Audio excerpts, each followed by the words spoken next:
So this is something else we've been saying again and again for the past, 2.5 years now? When we leave the European Union, we are screwed. WTO rules are not the gold standard that Brexiteers make it out to be. Look, we've done videos in the past covering them. Go and watch those if you don't believe me. But the idea that the US trade deal that we are going to do is somehow going to be incredible, no. We are actually going to lose sovereignty, as I've said many times, but Brexiteers bizarrely don't care.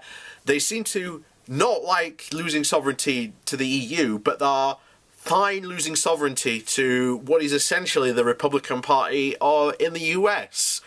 And this is, once again, it all comes back to the lowering, the US is going to demand that we lower our standards. Now remember, we have the highest food safety standards and, food standards in the world because of our membership of the EU. And that is a good thing, because that means your food is good, it's safe, it's not going to cause you a lot of problems. But if you look at the US, the World Health Organization even says that a lot of America's health issues are caused because of their lacking food standards and, food hygiene safety. Chlorinated chicken does not get rid or fully, guarantee the ridding of salmonella from chicken. And, but that's apparently what they want to sell us. And are you going to say that that's what you want from the US in a trade deal? For what? Exactly. But this is it. So this comes from The Guardian. Concern over food safety as US seeks greater access to UK markets. And this was outlined by the US meat industry. They've said this is what they want. They don't care about anything else. They just want to sell all their extra products they've got into the UK because they don't really care about having good food standards. In fact, they've actively, fought against such standards being put in place in the US. So the US has outlined its objectives for a post-Brexit trade deal with the UK, demanding greater access to the food markets where producers such as products such as chlorinated chicken or hormone-fed beef are banned under EU rules. The US laid out its aims for a trade deal to cut tariff and non-tariff barriers for US industrial and agricultural goods and reduce regulatory differences. The Trump administration is seeking to eliminate or reduce... Oh, hang on. Sorry, just an ad popped up there. The Trump administration is seeking to eliminate or reduce barriers for the US agricultural products and secure duty-free access for industrial goods.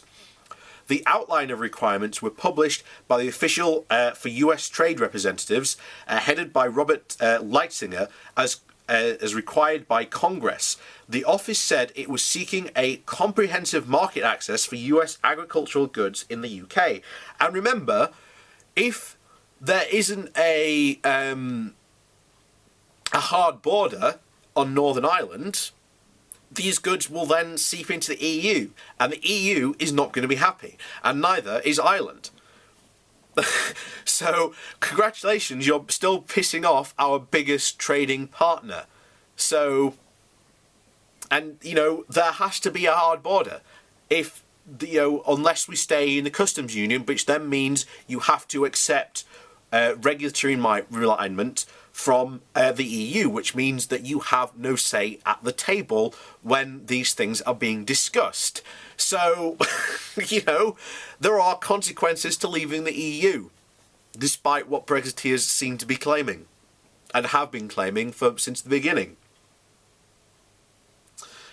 It was also looking to remove unwanted barriers to sanitary and photosanitary standards in the farm industry, something that would put it at loggerheads with the UK Environmental Secretary Michael Gove, who has repeatedly said British food standards will remain the same, if not be better, than they currently are, which is worrying when they say they're going to be quote-unquote better than they currently are. Because I think after Brexit, Grove is going to make a move to lower these standards and then try and sell it as a bettering of UK food standards. The US has long considered EU rules on food a barrier to trade, and has said fears that its food is unsafe to eat because of differences in production rules, including use of pesticides, chlorine and hormones, were unjustified. The National Farmers Union said it was not surprised that the US would be pushing for a trade deal that accepts its production standards and practices. The NUF president, Minette Banters, that's how you say it, said, "It is imperative that any future trade deals, including a possible deal with the US, do not allow the imports of food produced to lower the standards than those required of British farmers. British people value and demand the high standards of animal welfare, environmental protection and food safety that our own farmers adhere to. These world-leading standards must not be sacrificed in the pursuit of reaching trade deals." While the outlying objectives are merely the opening gambits in trade talks, they indicate the many hurdles to the quick deal promised by Brexiteers. The Eurosceptic Jacob Rees-Mogg told Sky News that the publication of the outline objectives was a, quote, positive first step to a good deal with the US, which would be, quote, good for UK consumers as it would open markets to greater competition. So, okay, here's the thing. Do you want this beef, which is of really good standard, produced to high, good, current, quality standards, or do you want this other beef, which isn't being produced to the exact same standards, which can be produced for a lot, shall we say, cheaper because of the high standards of animal welfare and such that have been put in the UK? The US, this is an aim to essentially flood the market with cheaper goods by the US. And if they do that, our own farmers will suffer. And then, and I remind you, to then try and adjust these issues, we would then say have to put tariffs, which the US will object to, which means we will end up at loggerheads with the US and end up in a decade-long trade dispute with the US. And then they will most likely, as Trump has shown, he will probably, again, if he's still the president, who knows what's going on with the Cohen stuff at the moment, he will then punish us with other sanctions until we accept their standards. So, how can you claim, Brexiteers, to want to protect British industry and British farmers when you are championing this US trade deal? It just doesn't make sense.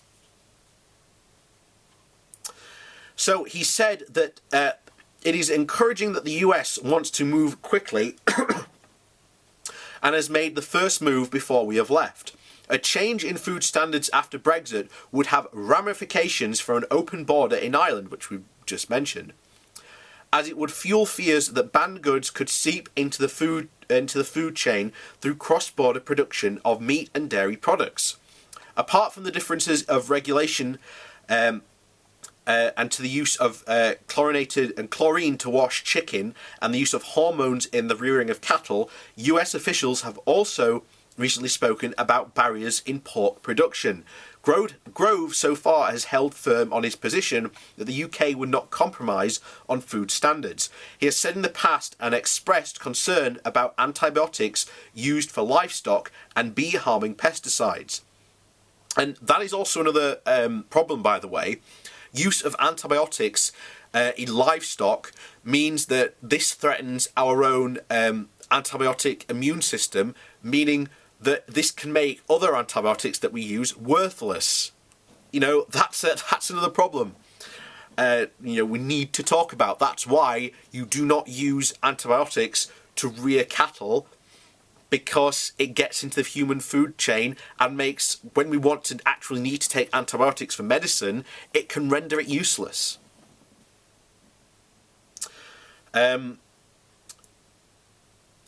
So where it goes, and used on grain that goes into breakfast cereals and other consumer foods.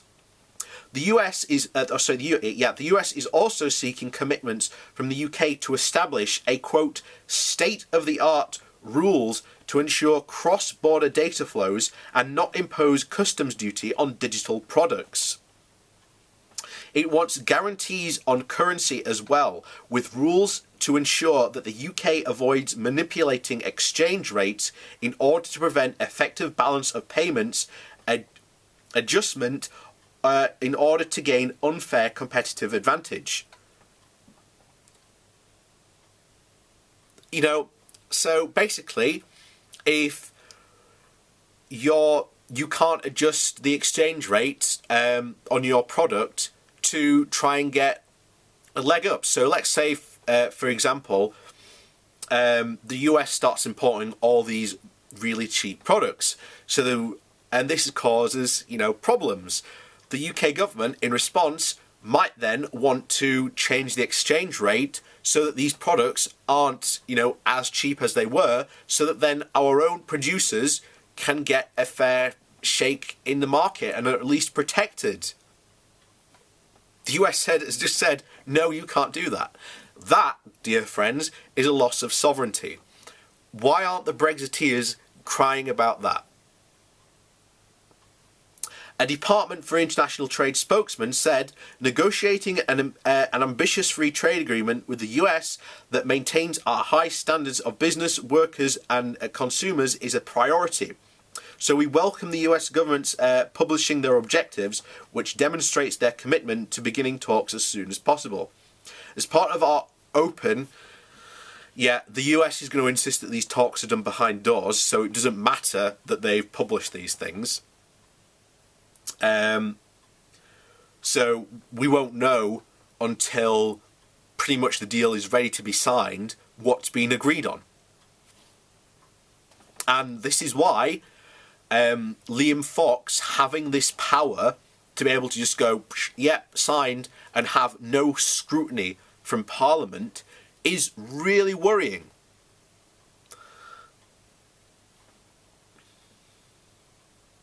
As part of our open and transparent approach to negotiations, we will publish our own negotiating objectives in due course, which will be interesting to read what happens, because they may just go, oh yeah, we'll allow that, which is really worrying. It is really, really, really worrying, because this is what we said would happen from the start. And it doesn't just stop with food, this just reaches into the NHS. Because what if, for example, the NHS is now forced to buy more expensive US drugs when it can't any longer buy, let's say, there's a drug, manufactured in France, for example, that is basically does the same thing, but is cheaper. The US basically is this is what they're doing, by the way, go and look it up, is basically saying, and you have to buy a certain amount of your pharmaceutical drugs from us, and they are going to jack up the prices. And the pharmaceutical lobby in America are going to make damn sure that the NHS has to buy the most expensive drugs. Even though the NHS could get exactly the same drugs cheaper elsewhere. Not only that, but we're also talking about losing, the protections that surround that. I mean, in the EU, if you create a drug, you have to publish the medical trials. In the US, you don't. So there are loads of drugs on the US, pharmaceutical market that have had trials, but the companies never produced them. So you don't know how effective it is against, say, another drug, which for the NHS is something that they would want to check before actually purchasing a drug. And once again, that's a loss of sovereignty. But you don't seem to see the Brexiteers outraged at that loss of sovereignty for some reason.